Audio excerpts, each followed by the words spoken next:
समन्ता चक्कवालेषु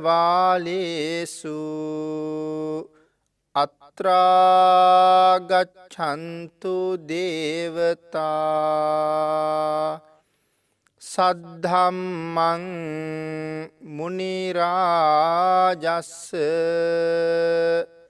सुनन्तु सग्ग මොක්ඛදං ධම්මස්සවන කාලෝ අයං භදන්තා ධම්මස්සවන කාලෝ අයං භදන්තා ධම්මස්සවන කාලෝ අයං භදන්තා නමෝ තස්ස භගවතු අරහතු සබ්බ ධම්මේසු අප්පටිහත ඥානචාරස්ස දස බලදරස්ස චතු වේසාරජ්‍ය විසරදස්ස සම්බ සත්තුත්තමස්ස ධම්මිස්ස රස්ස ධම්ම රාජස්ස ධම්මස්සාමිස්ස තථාගතස්ස සබ්බඤුනෝ සම්මා සම්බුද්දස්ස සාදු නමෝ තස්ස භගවතු අරහතු සබ්බ ධම්මේසු අප්පටිහත ඥානචාරස්ස දස බලදරස්ස චතු වේසාරජ්‍ය විසරදස්ස සබ්බ සත්තුත් මස්ස ධම්මිස්ස රස්ස ධම්ම රාජස්ස ධම්මස්සාමිස්ස තථාගතස්ස සබ්බඤුනෝ සම්මා සම්බුද්දස්ස නමෝ තස්ස භගවතු අරහතු සබ්බ ධම්මේසු අප්පටිහත ඥානචාරස්ස දස බලදරස්ස චතු වේසාරජ්‍ය විසරදස්ස සබ්බ සත්තුත්තමස්ස ධම්මිස්ස රස්ස ධම්ම රාජස්ස ධම්මස්සාමිස්ස තථාගතස්ස සබ්බඤුනෝ සම්මා සම්බුද්දස්ස ලෝක සත්වයන් පිළිබඳව අනන්ත අප්‍රමාණ දයාවෙන් කරුණාවෙන් මෛත්‍රියෙන් යුක්තව අවබෝධ කරගෙන දේශනා කොට වදාළ අති උතුම් ශ්‍රී සද්ධර්ම රත්නයෙන් අබමල් රේණුවකටත් වඩා අඩු බොහෝම පුංචි කොටසක් දේශනා කරවගෙන ධර්ම ගෞරවය පෙරදරි කරගෙන දේශනාගත ධර්මයේ ශ්‍රවණය කරන්නත් එසේ ධර්ම ශ්‍රවණය කිරීමෙන් ලැබෙන අවවාද අනුශාසනා තම තමන්ගේ ජීවිතවලට එකතු කරගෙන වඩාත් නිවැරදි ඉතාමත්ම ගුණගරුක වූ මෙලොව ජීවිතයක් සකස් කරගන්නත් නිවැරදි වූත් ගුණගරුක වූත් මෙලොව ජීවිතයක් තුළින් සුගතිගාමී වූ පරලොව ආයති භවයකින් සැනසීමේ උතුම් පරමාර්ථය ඇතුවයි මේ සද්ධර්ම ශ්‍රවණය කරන්න සූදානම් වෙන්නේ. පිනතුනි බුදුරජාණන් වහන්සේ විසින් දේශනා කොට වදාළ මේ උතුම් වූ ශ්‍රී සද්ධර්මය යම් කෙනෙක් ලෝක සත්වයා පිළිබඳව දයාවෙන් කරුණාවෙන් මෛත්‍රියෙන් යුක්තව ධර්මය දානය කරවන්නේ නම් ඒ අයට ලැබෙන ආනිසංස ප්‍රමාණය මෙච්චරයි මෙපමණයි කියලා සීමා කරලා දක්වන්න බැරි අසීමාන්තික ආනිසංස සහිත ශ්‍රේෂ්ඨතර වූ දානමය පින්කම. සක්‍ර දේවේන්ද්‍රයන් වහන්සේ අපේ බුදුරජාණන් වහන්සේ සවැත් නුවර ජේතවනාරාමේ වැඩ ඉන්න වෙලාවක මධ්‍යම රාත්‍රියේ විශාල දේව පිරිසක් සමග බුදුරජාණන් වහන්සේ මුණ ගැහෙන්න ඇවිල්ලා බුදුරජාණන් වහන්සේට වැඳලා භාග්‍යවතුන් වහන්සේගෙන් ප්‍රශ්න 4ක් ඇහුවා. ස්වාමීනි, අවුරුදු 12ක් තිස්සේ මේ දෙව් පිරිස සක්වලින් සක්වල දෙව්ලොවින් දෙව්ලොව සැරිසරමින් මේ ප්‍රශ්න 4ට උත්තර හොයනවා. නමුත් පිළිතුරු හම්බ වුණේ නැහැ. නැවත ඇවිල්ලා මගෙන් ඇහුවට පස්සේ මම මේ පිරිස භාග්‍යවතුන් වහන්සේ ළඟට එක්කගෙන ආවා. ස්වාමීනි, මේ පිරිසගේ මේ ප්‍රශ්න වලට විසඳුමක් හොයාගන්න. එහෙම සඳහන් කළ සක්‍ර දේවේන්ද්‍රයන් වහන්සේ ප්‍රශ්න 4 ඉදිරිපත් කළා. ඒ ඉදිරිපත් කරපු ප්‍රශ්න 4 පළවෙනි එක තමයි, ස්වාමීනි, මේ ලෝකයේ තියෙන මේ දානයන් සියලුම දාන, මේ සියලුම දානයන් අභිභවනය කරපු මහත්ඵල මහානිසංසදායක එකම දානය මොකක්ද කියලා ඇහුවා. ඒට බුදුරජාණන් වහන්සේ ලබලා දුන්න පිළිතුර තමයි සබ්බ දානං ධම්ම දානං ජිනාති. සියලුම දානයන් දිනනවා තථාගත ශ්‍රී සද්ධර්ම දානය. එhmenan මේ පින්වත් පිරිස මේ සිදු කරගනු ලබන්නේ ඒ මහානිසංසදායක වූ සද්ධර්ම දානමය පින්කමයි. මේ මැදිරියට රැස් කරවාගත්ත මේ පිරිසට පමණක් සද්ධර්මයේ දානය කරනවා නෙවෙයි, සද්ධර්මයට කැමති ලංකා වාසී ලෝක වාසී සියලු දෙනා කෙරෙහිම අනුකම්පාවෙන් භාග්‍යවතුන් වහන්සේගේ ධර්මය දානය කරවන්න කටයුතු සංවිධානය කළා බෞද්ධ රූපවාහිනී මාධ්‍ය ඔස්සේ. ඒ නිසා විශාල පිරිසකට යහපතක් සිදු කරනවා. සද්ධර්ම ශ්‍රවණය කරන අයටත් අප්‍රමාණ යහපතක් ජීවිතයට ළඟා කරගන්න පුළුවන් මනාව සද්ධර්ම ශ්‍රවණය කළොත්. ඒ තම තමන් කරගන්න දෙයක්. නමුත් අපි කල්යාණ මිත්‍රත්වයෙන් ලෝකයට ධර්මය දානය කරවන්න කටයුතු සංවිධානය කළා. පින්නතුනි, අදින් ආරම්භ වෙන මේ ධර්මදේශනා පින්කම ඉදිරියට ධර්මදේශනා මාලාවක් හැටියට පැවතීගෙන යන ධර්මදේශනා සමුදායක්. ඒ නිසා තරමක් දීර්ඝ සූත්‍ර මේ ධර්මදේශනා මාලාවේදී සාකච්ඡා කරන්නයි තීරණය කළේ. එහෙම වෙනකොට එක දේශනාවක් ඇතුලේ ඒ දේශනාව සම්පූර්ණයෙන් ඉවර වෙන්නේ නැහැ.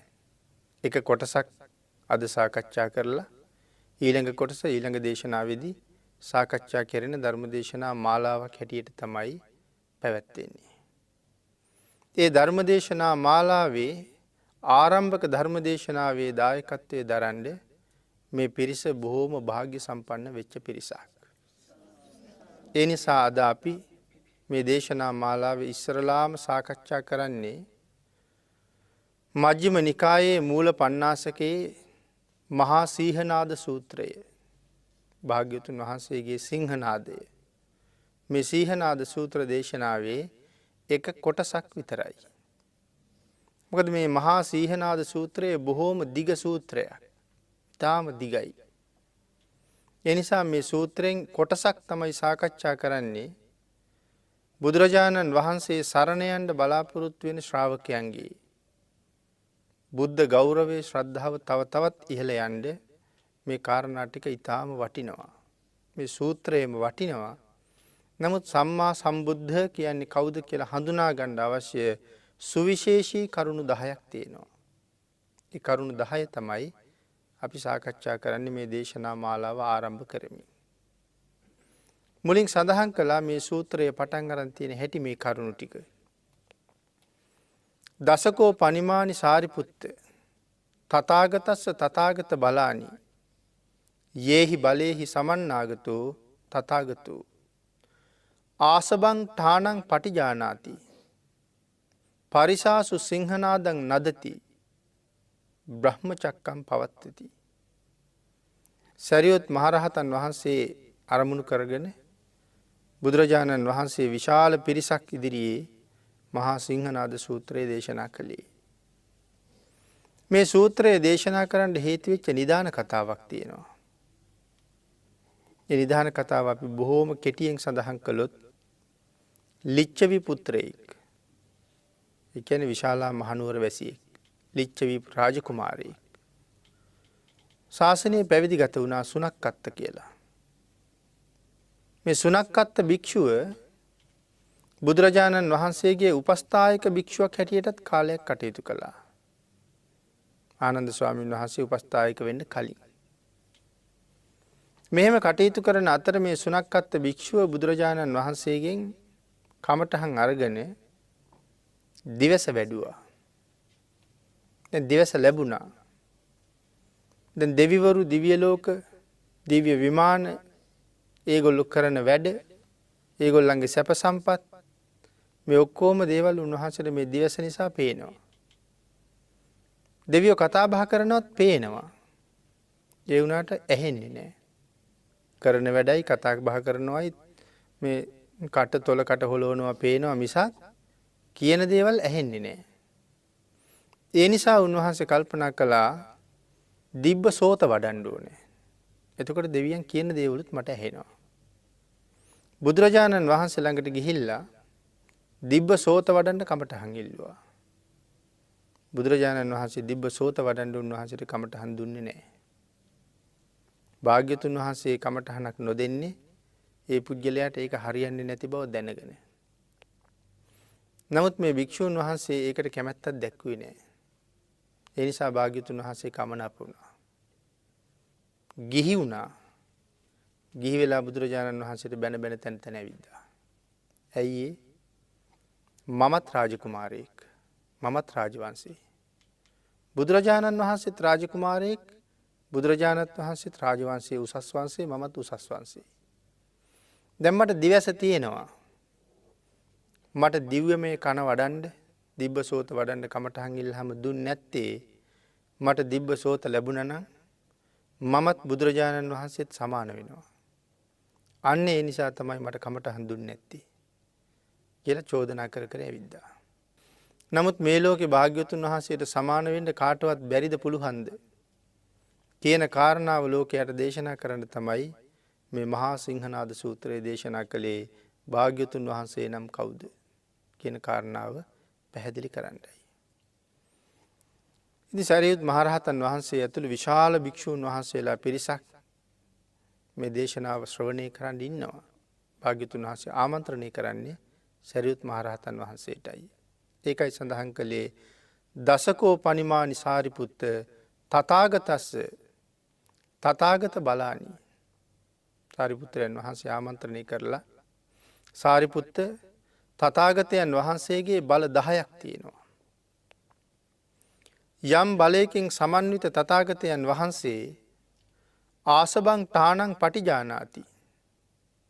ඊ타ම ශ්‍රේෂ්ඨ ස්ථානයේ ප්‍රතිඥා කරනවද තමන් ශ්‍රේෂ්ඨත්වයට පැමිණි නිසා කියලා ප්‍රකාශ කරනවා.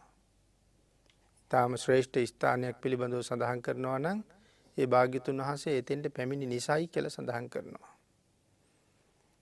පරිසාසු සීහනාදං නදති. එහෙම ශ්‍රේෂ්ඨත්වයට පැමිණිලා පිරිස් මැද තථාගතයන් වහන්සේ සිංහනාද කරනවද? බ්‍රහ්මචක්කම් පවත්තති.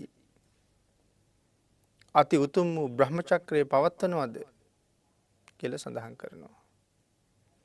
එනම් බුදුරජාණන් වහන්සේගේ සුවිශේෂී වූ බල 10ක් තියෙනවා. ඒකයි සඳහන් කරන්නේ දසකෝ පනිමානි සාරිපුත්ත තථාගතස්ස තථාගත බලානි. සුවිශේෂී බල 10ක් දරනවා බුදුරජාණන් වහන්සේ. ඒ බල 10 මේ ලෝකේ කාටවත් මේ ලෝකෙ කිසිම කෙනෙකුට නැහැ. ඊට වඩා උසස් බලයක් තියෙන කෙනෙක් කවදාවත් ලෝකේ පහළ වෙන්නේ නැහැ. සමානයෙක් පහළ වෙනවා. සමානයෙක් පහළ වෙන්න පුළුවන්. කවුද ඒ සමානයා? ඒ කියන්නේ සුනක්කත් භික්ෂුව වගේ අයට සමාන වෙන්න පුළුවන්ද? නැහැ. සමානයෙක් වෙනවා නම් තවත් ලෞතුරා බුදු කෙනෙක්ම විතරයි. ඊට මෙහා නම් කිසි කෙනෙකුට සමාන වෙන්න තබා ආසන්නයටවත් ළඟා වෙන්න බැරුව යනවා. එහෙනම් බුදුරජාණන් වහන්සේ මේ තථාගත බල 10කට පැමිණිලා තමයි මේ ආසබං ඨානං පටිජානාති උතුම්ම තැනට පැමිණියා කියන කාරණාව තමයි ආසබං ඨානං පටිජානාති කියලා සඳහන් කරලා තියෙන්නේ. එතකොට මේ ආසබ කියන වචනේ තේරුම පින්නතුනි මෙහෙම විස්තර කරන්න ඕනේ. සඳහන් කරනවා ආසභං කියන වචනය විස්තර කරන තැන අපේ පින්නතුන් අහලා තියෙන වචනයක් රුෂභ කියලා. මතකද අපි රුෂභ කියලා වචනයක් ඇහුවා. ගවය පිළිබඳව සඳහන් කරනකොට කාටද වෘෂභයා කියලා කියන්නේ? මේ විශාල ගව ගණයා නිරන්තරයෙන් බලාගන්න අතීතයේ විශාල ගව පට්ටි. නිකන් නෙමෙයි මේ ගව පට්ටියක ගවයෝ ලක්ෂ ගණන් ඉන්නවා. එහෙම ගව පට්ටි වලින් කරගත්ත පරීක්ෂණ වලින් හොයාගත්ත තොරතුරු මේ. වෘෂභ කියලා කියන්නේ ගවයෝ 100කට නායකත්වයේ දරන කෙනාට තමයි වෘෂභයා කියලා කියන්නේ. ගව 100කට නායකයා. තව එක්කෙනෙක් ඉන්නවා වසභ කියලා. වසභ කියන්නේ ගවයෝ 1000කට විතර නායකත්වයේ දරන කෙනා. තව එක්කෙනෙක් ඉන්නවා නිසභ කියලා. නිසභ කියලා කියන්නේ ලෝක ධාතුවේ යම් ප්‍රමාණයකට ගවයෝ ඉන්නවද ඒ සියලුම ගවයන්ගේ නායකයා. වෘෂභ කියන්නේ 100ක නායකයා, වසභ කියන්නේ 1000ක නායකයා, නිසභ කියන්නේ කොයිතරම් ගවයෝ ඉන්නවද ඒ මුළු ගව ප්‍රමාණයටම නායකත්වයේ දරන කෙනා නිසභ.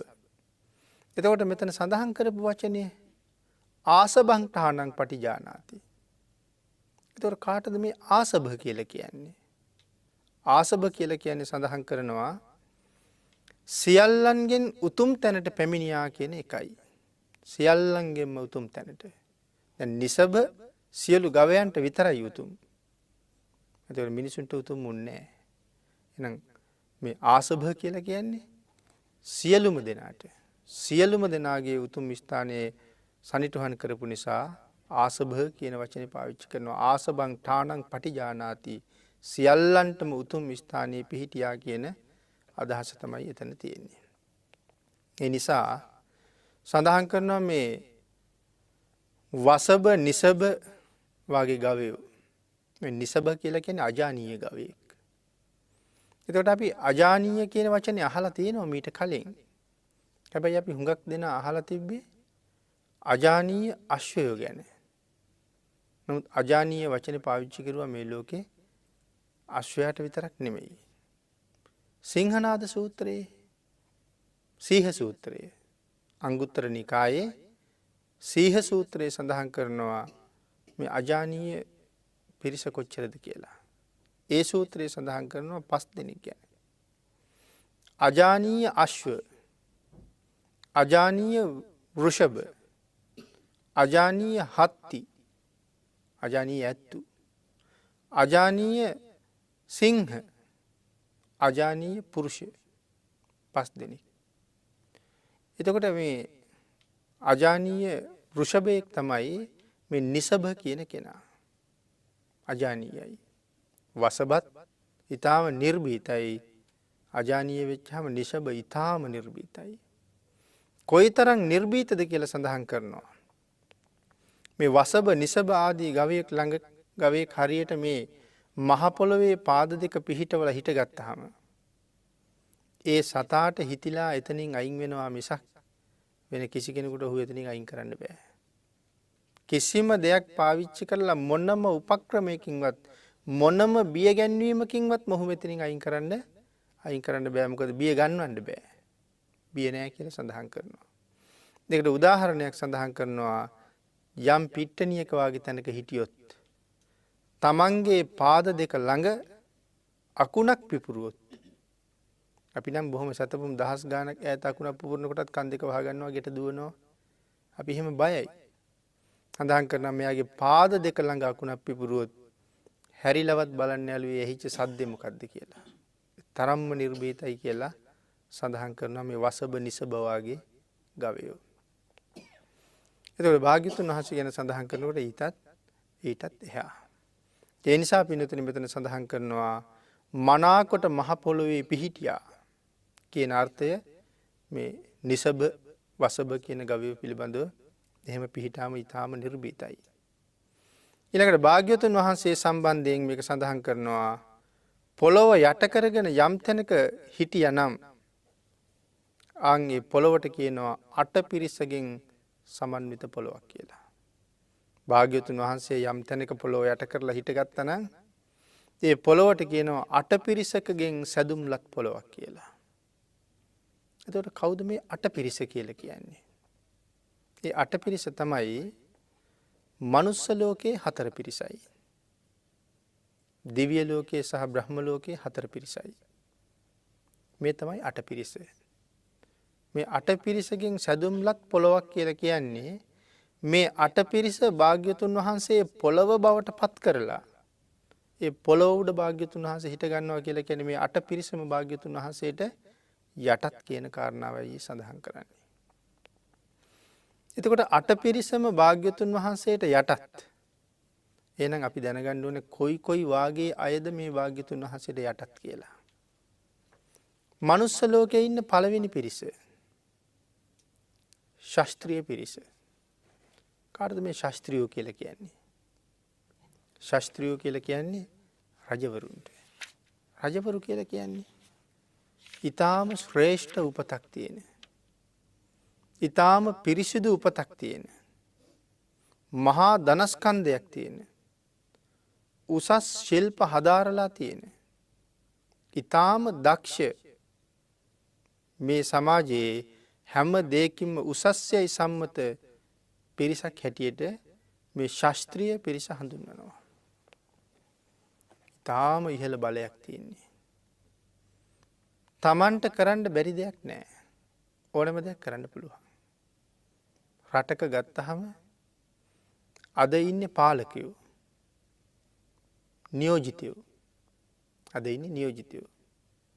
නමුත් ඒ නියෝජිතයා රටේ අයිතිකාරයා නෙමෙයි. නමුත් රජු කියලා කියන්නේ රටේ අයිතිකාරයාට. එහෙනම් මේ අද ඉන්න කෙනෙකුට කවදාවත් රජ වෙන්න බෑ. රටේ අයිතිකාරයා වෙන්න බෑ. රජුරෝ කියලා කියන්නේ රටේ අයිතිකාරයාට. ඒ නිසා රජු මොනවා කළත් රජුට විරුද්ධව වචනයක්වත් කතා කරන්න කිසිම කෙනෙකුට ඉඩක් නැහැ. තමන්ගේ නිවසේ අධිපතියා තමන් නිසා ඒ නිවසේ තමන්ට ඕනෑම දෙයක් කරන්න පුළුවන් වගේ මේ රටේ අධිපතියට ඒ රටේ ඕනෑම දෙයක් කරන්න පුළුවන්. ඒ නිසා සඳහන් කරනවා මේ ශාස්ත්‍රීය පිරිස හරි සාහසිකයි කියලා. කවුරු හරි කෙනෙක් තමන් ගාවට ආවහම ඒ පුජ්‍යලයාගේ අතපය කපලා යවුවත් ඇයි ඒ කියලා ප්‍රශ්න අහන්න නම් කෙනෙක් නැහැ. ඒ වගේ මහා ප්‍රබල පිරිසක් තමයි ශාස්ත්‍රීය පිරිස. ඒ කාරණාව පැහැදිලි කරන තැන පින්නතේ මෙහෙම සඳහන් කරන්න පුළුවන් උදාහරණ. කොසල් රජුරු සහ බිම්බිසාර රජුරු මේ දෙන බොහොම සමීප නෑදෑයෝ. ඒ කියන්නේ සුහුරු බුදු කියලා සඳහන් කරන්නේ. ඇයි එහෙම කියන්නේ? කොසල් රජුරුවයි බිම්බිසාර රජුරුවයි දෙන්න මස්සිනාලා දෙන්න. කොසල් රජුරුවන්ගේ සහෝදරියක් බිම්බිසාර රජුරුව විවාහ කරගෙන ඉන්නවා. බිම්බිසාර රජුරුවන්ගේ සහෝදරියක් කොසල් රජුරුව විවාහ කරගෙන ඉන්නවා. කොසල් රජුරුව රජගහ නුවර, කොසල් රජුරුව සවැත් නුවර, කාසි කෝසල කියන මේ ජනපද වල අධිපතිය හැටියට කටයුතු කරනවා. බිම්බිසාර රජුරුව රජගහ නුවර පාලනය කරන මහා ප්‍රතාපවත් දැවැන්ත රජවරු. ඉතින් මේ රජවරු අතර කොසල් රජුරුව ජම්බුද්දීපයේ හිටපු මහා සටන්කාමීන් 3 දෙනාගෙන් එක්කෙනෙක් හැටියට තමයි සඳහන් කරන්නේ. මුළු ජම්බුද්දීපයේම හිටියේ සටන්කාමීන් 3 දෙනයි. ඒ 3 දෙනාගෙන් එක්කෙනෙක් කොසල් රජුරුව. මුළු දඹදිවම Tamanට විරුද්ධව සටනට ආවත් ඒත් එක්ක තනියම යුද්ධ කරන්න පුළුවන්කම තියෙනවා. ඒකයි ජම්බුද්දීපයේ හිටපු මහා සටන්කාමියා කියලා සඳහන් කරලා තියෙන්නේ. ඉතින් එක දවසක් කොසල් රජුරුව ගියා බිම්බිසාර රජුරුව මුණ ගැහෙන්න. බිම්බිසාර රජුරුව මුණ ගැහෙන්න ගිහිල්ලා ටික වෙලාවක් කතා බහ කරමින් හිටියා. මස්සිනානේ. ඉතින් කතා කර ඉන්නකොට කෝකටත් බිම්බිසාර රජුරුව ඇහුවා මොකට ආවද දන්නේ නැහැ. රජෙක් තවත් රාජ්‍යයකට නිකම් වෙනව නෙමෙයි. ඇහුවා මොකක් සඳහා ආවද කියලා. ඒ වෙලාවේ කොසල් රජුරුව සඳහන් කරනවා මහරජතුමනි ඔබේ රාජ්‍යයේ ඉන්නවා මහා සිටුවරු 5 දෙනෙක්. මගේ රාජ්‍යයේ එහෙමයි නෑ. ඒ කියන්නේ කොසල් රාජ්‍යයේ සිටුවරු නැද්ද? ඉන්නවා. 40 කෝටිය 80 කෝටිය වගේ ධනෙ තියන අය ඉන්නවා කොසල් රාජ්‍යයේ. නමුත් මේ රජගහනුවර ඉන්න සිටුවරු කොහොම අයද? ඒගොල්ලන්ට කියන්නේ අමිත භෝගී සිටුවරු කියලා. 5 දෙනෙක් ඉන්නවා. ඇයි ඒගොල්ලන්ට අමිත භෝගී කියලා කියන්නේ? තමන්ගේ තියෙන ධනස්කන්ධය තමන්වත් දන්නේ නැහැ. කොච්චරද කියලා. ධනයේ සීමාවවත් දන්නේ නැහැ තමන්. ඒ තරම්ම ධනස්කන්ධයක් තියෙනවා. අප්‍රමාණ පින් කරපු අය මේ 5 දෙනෙක් ඉන්නවා රජගහනුවර. ඒ 5 දෙනා තමයි මෙණ්ඩක, ජටිල, ජෝතිය, කාකවාලිය සහ පුන්නක. මේ තමයි මේ මහා අමිත භෝගී සිටුවරු 5 දෙනා. ඉතින් කොසල් රජුරු කියනවා මගේ රටේ එහෙම සිටුවරු එක්කෙනෙක්වත් නැහැ, මට එක්කෙනෙක් ඕනේ. ඉතින් මේ එක්කෙනෙක් දෙන්න බෑ කොහොමවත්. ඇයි දෙන්න බැරි? මේ එක සිටුවරයෙක් දෙනවා කියලා කියන්නේ මේක සිටුවරයෙක් යටතේ ලක්ෂ ගණන් ගවයෝ ඉන්නවා. සේවකයොත් ඉන්නා ඒ වගේම. කර්මාන්ත ශාලා විශාල ප්‍රමාණයක් තියෙනවා. දාසයොත් විශාල වශයෙන් ඉන්නවා වගේම මේ කර්මාන්ත ශාලාවල සේවකයොත් අති විශාල වශයෙන් ඉන්නවා. මේ සිටුවරුන්ට ප්‍රදේශයක් බාරයි. පාලනය කරගෙන යන්න බාරයි. මේ එක සිටුවරයෙක් මේ රටින් යනවා කියලා කියන්නේ රටක් විතර ප්‍රමාණයක් පාළු වෙනවා. ඉතින් මේ සිටුවරයා යනවා නම් මේ ඔක්කොම අරන් යන්න එපයි. කර්මාන්ත ශාලා, ගවයෝ, සේවකයෝ. ඉතින් එතකොට මෙහෙන් අරන් යනවා වගේම අහරේ ඒ වගේ විශාල ප්‍රදේශයක් මේ අය වෙනුවෙන් වෙන් කරන්නත් වෙනවා. ඒක ඊතරම් පහසු වැඩක් නෙමෙයි. ඒ නිසා කියනවා දෙන්න බෑ කියලා. ඉතින් දෙන්න බෑ කිව්වට හරියන්නේ නැහැ. කොසල් රජු කියනවා දුන්න නැත්තම් මම යන්නෙත් නැහැ කියලා. ඉතින් ඒ නිසා කෙනෙක් නොදී බැරුව යනවා. කෙනෙක් නොදී බැරුව යනවා. නමුත් මේ මහසිටුවරු නම් හොල්ලන්න බෑ. ඒ නිසා කොසල් රජුරන්ට සඳහන් කරනවා මේ මෙණ්ඩක කියන සිටුවරයට ඉන්නවා මහා පුණ්‍යවන්තයෝ 5 දෙනෙක්. පෞද්ගලිකව මෙණ්ඩක සිටුවරයට ඉන්නවා මහා පුණ්‍යවන්තයෝ 5 දෙනෙක්. කවුද මේ පුණ්‍යවන්තයෝ 5 දෙනා? එක්කෙනෙක් මෙණ්ඩක සිටු තමන්මයි. අනිත් එක්කෙනා චන්ද්‍රපදුමා සිටුතුමාගේ ස්වාමි දියණිය. අනිත් එක්කෙනා ධනංජය සිටු.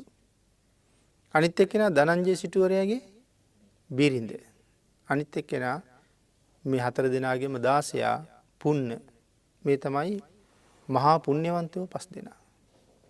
මේ මහා පුණ්‍යවන්තයෝ 5 දෙනාගෙන් ධනංජය සිටු දෙන්නම් කියලා කියනවා. ධනංජය සිටුවරයා දෙන්නම්. වෙනනම් කෙනෙක් දෙන්න බෑ. ඉතින් එතකොට ධනංජය සිටුවරයාත් මේ සාමාන්‍ය කෙනෙක් නෙමෙයි. ධනංජය සිටුවරයා යටතේ ලක්ෂ ගණන් ඉන්නවා පිරිස්. කවුද මේ ධනංජය සිටුවරයා කියලා කියන්නේ? විශාකා මහ උපාසිකාවගේ තාත්තා.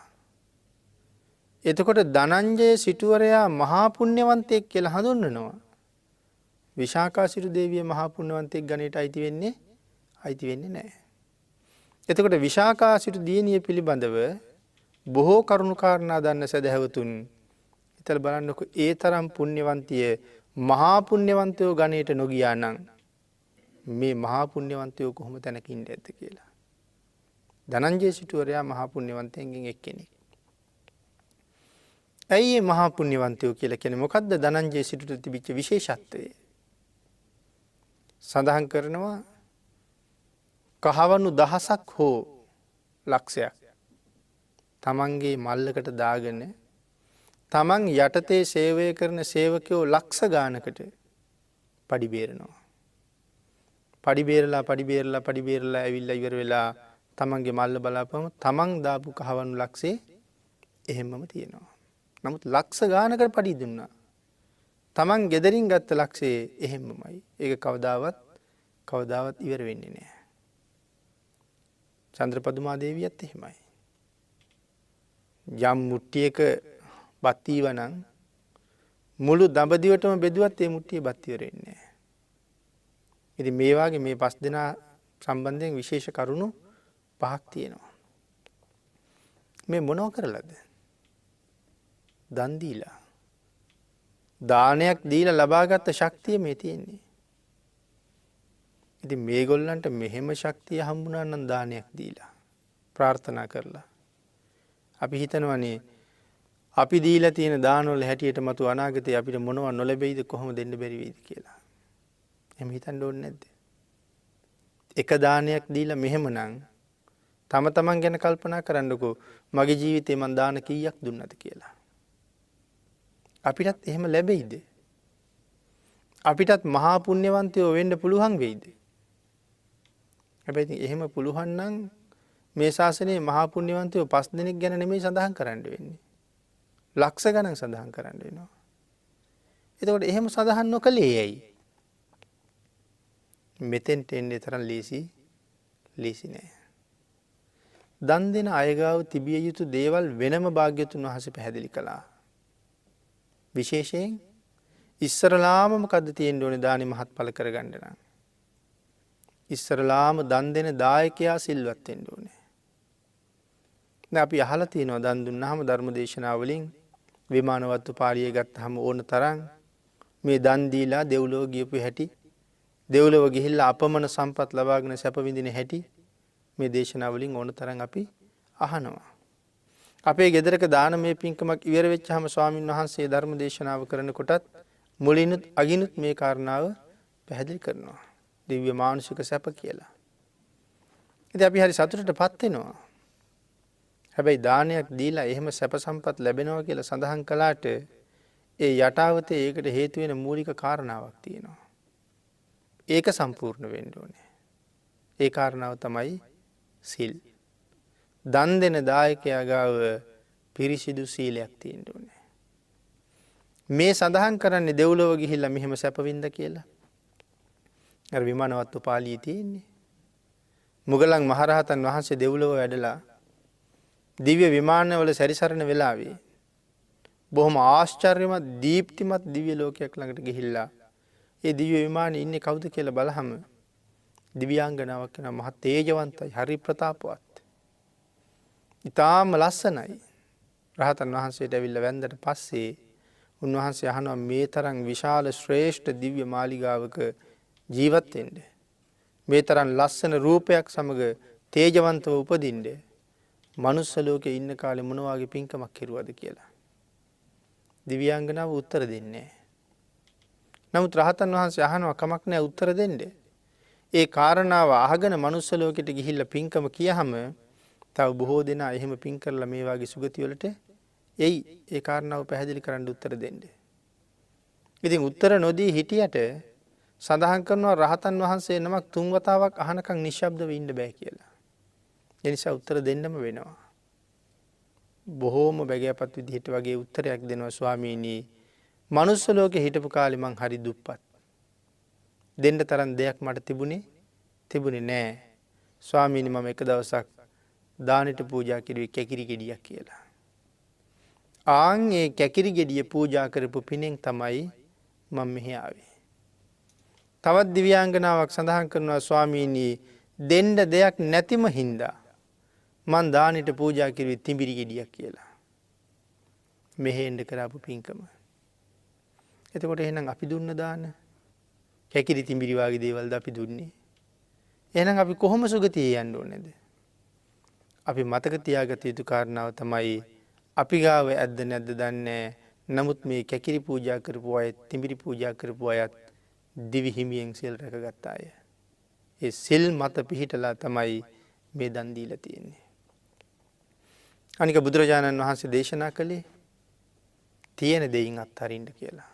එතකොටයි තෘෂ්ණාව යටපත් කරන්න පහසු.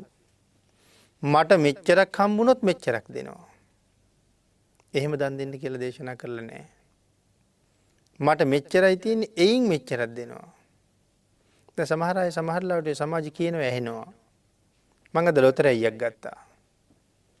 මට ඒකේ දිනුම ලැබුණොත් මං ඒකෙන් මෙච්චරක් දානෙට දෙනවා.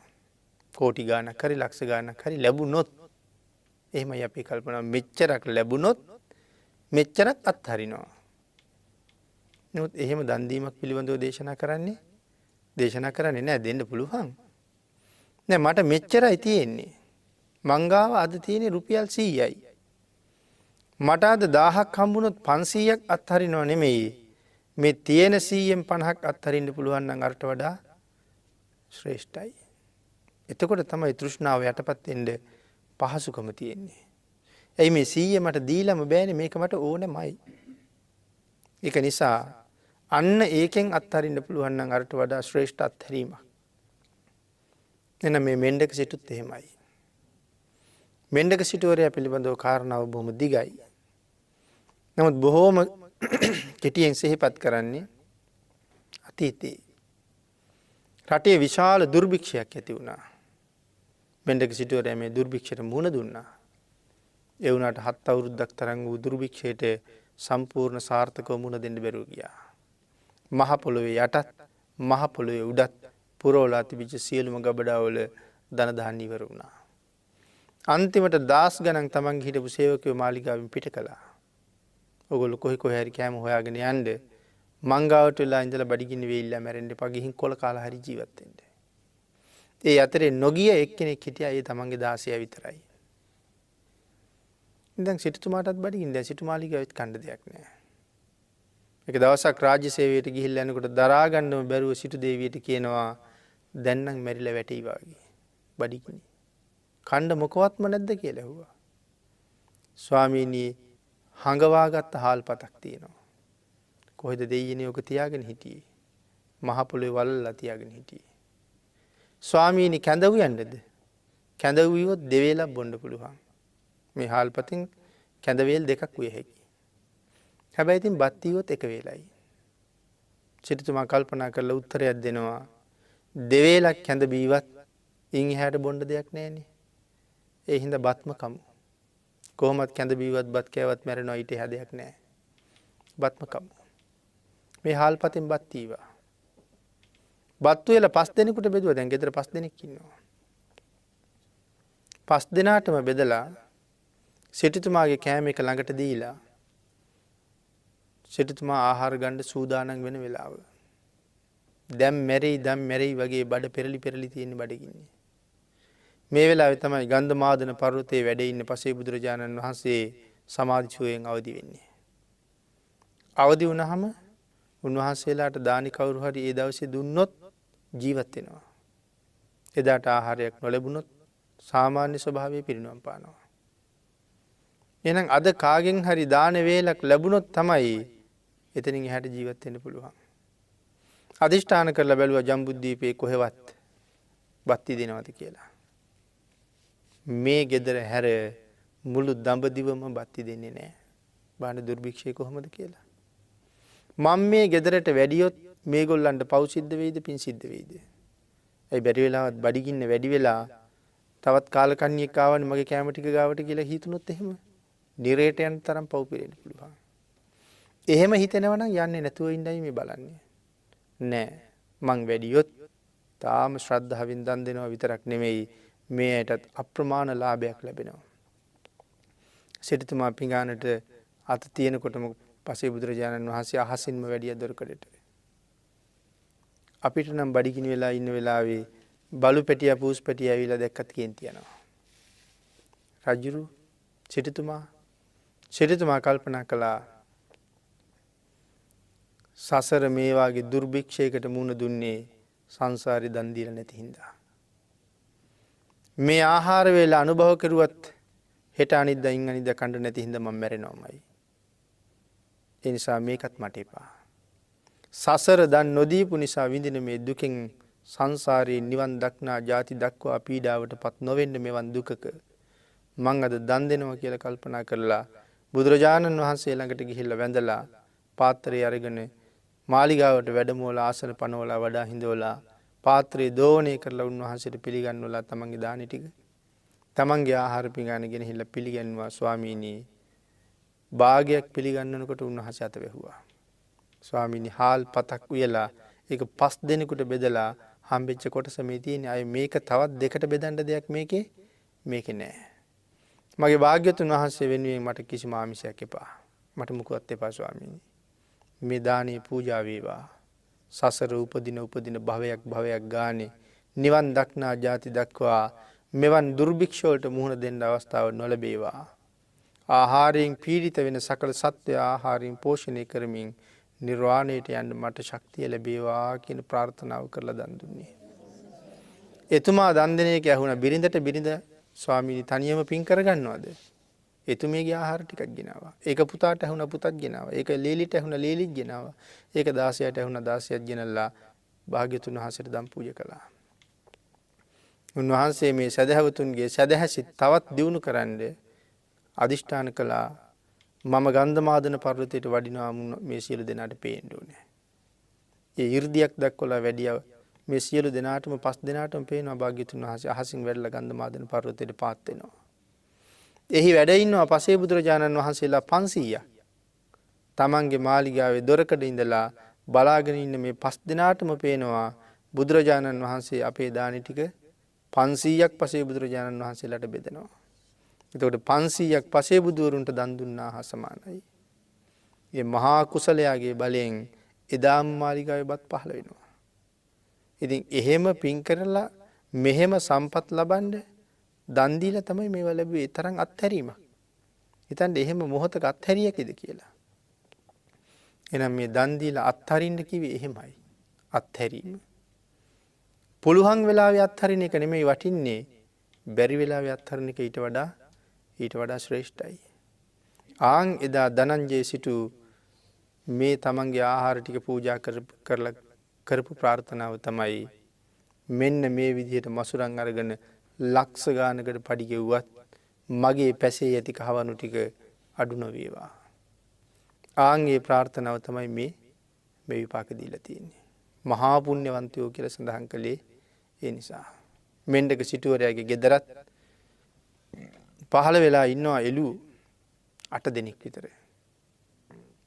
ඒගොල්ලෝ රත්තරන් එළුව පණ තියන අය නෙමෙයි. ස්වභාව ධර්මය විසින් පහළ කරපු අය. සඳහන් කරනවා එක එළුවෙකුගේ කටින් අවශ්‍ය වෙච්චහම මුළු ජම්බු දීපේටම ඇති වෙන්න ආහාර පාන ධාන්‍ය බේත් හේත් ඇඳුම් පැළඳුම් මේ අවශ්‍ය සියලුම දේවල් එක්කෙනෙක් වමාරනවා කියලා මුළු දඹදිවටම ඇති වෙන්න. ඒ තරම් මහා පුණ්‍යවන්තයි. එතකොට මේ 8 දෙනා වමරන්න ගත්තොත් සීමාවක් නැහැ කියලා සඳහන් කළේ ඒකයි. එහෙනම් මේ වගේ මේගොල්ලන්ගේ මහා පින මේ දන් දීලා ලබා ගත්තා. ඒ නිසා බිම්බිසාර රජුරු සඳහන් කරනවා කොසල් රජුරවන්ට එහෙනම් ධනංජය සිටුව අරන් යන්න කියලා. දැන් හිතා ගන්නකො ධනංජය සිටුවරයාගේ බලය මේ සිටුවරුන්ගේ ඒක සඳහන් කරන්නයි මේ කරුණු ටික පැහැදිලි කෙරුවේ. මෙතරම් බලයක් තියෙන මේ සිටුවරයා නමුත් රජුරෝ යන්න කිව්වොත් යන්න ඕනේ. අය නෑ මහරජා මට යන්න බෑ මේ පිරිස් අරගෙන මේවා ගලවගෙන මට යන්න බෑ කියලා කියන්න බෑ රජු යන්න කිව්වොත් යන්න ඕනේ. ආන් ඒ තරම්ම මේ ශාස්ත්‍රීය පිරිස කියන අය බලවත්.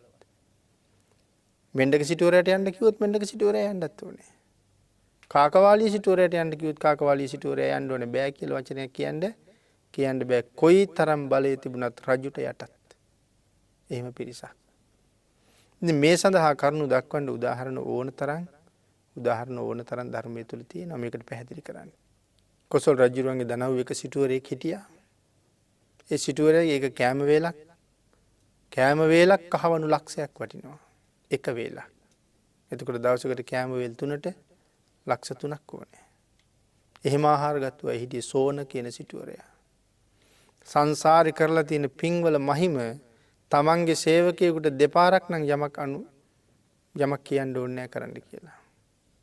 පළවෙනි පාර කරලා ටිකක් පරක්කුයි වගේ නම් වැඩේ සිද්ධ වෙන එක සඳහන් කරනවා මේ තරුණ සිටුවරයා අහනවා කියලා මං කකුල බිම තියන්නද කියලා.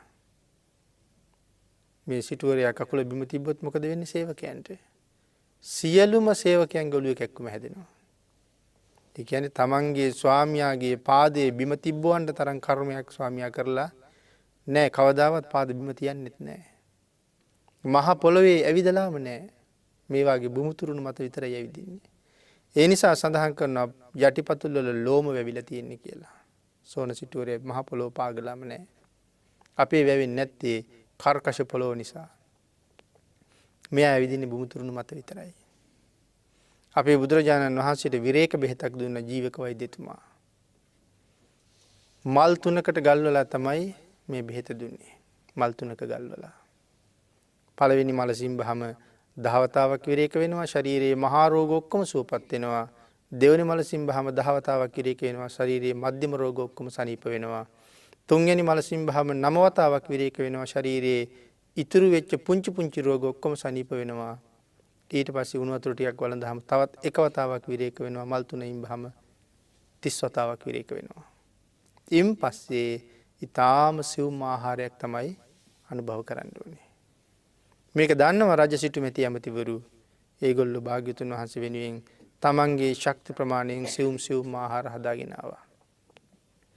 මුගලන් මහරහතන් වහන්සේ සම බැලුවා, 이르දීම බැලුවා මේ ආහාරවල සිවුම් බව කොහොමද? අද භාග්‍යතුන් වහන්සේට මේ ආහාර ගැලපෙයිද? භාග්‍යතුන් වහන්සේට ගැලපෙන ආහාරයක් නෑ රාජභෝජන උනත් එතන. තමන් වහන්සේගේ පාත්‍රය අරන් අහසට පැන නැංගා. එහෙමම ගිහින් උන්වහන්සේ වැඩි සෝන සිටුවරයාගේ මාලිගාවට. සෝන සිටුවරයාගෙන් උන්වහන්සේට දාන ලැබුණා.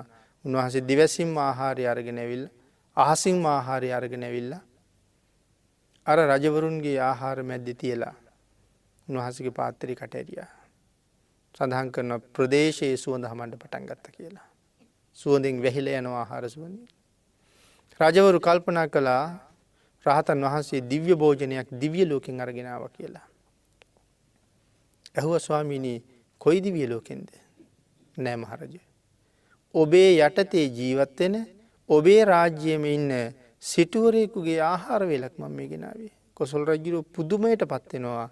මගේ යටතේ ඉන්න සිටුවරයෙකුගේ කෑම වේලක් මෙහෙම. රජුරන්ට හිතෙනවා ආහාර වේල මෙහෙමනම් සිටුවරයා කොහොම ඇද්ද කියලා. පණිවිඩයක් කරියා එන්න කියලා.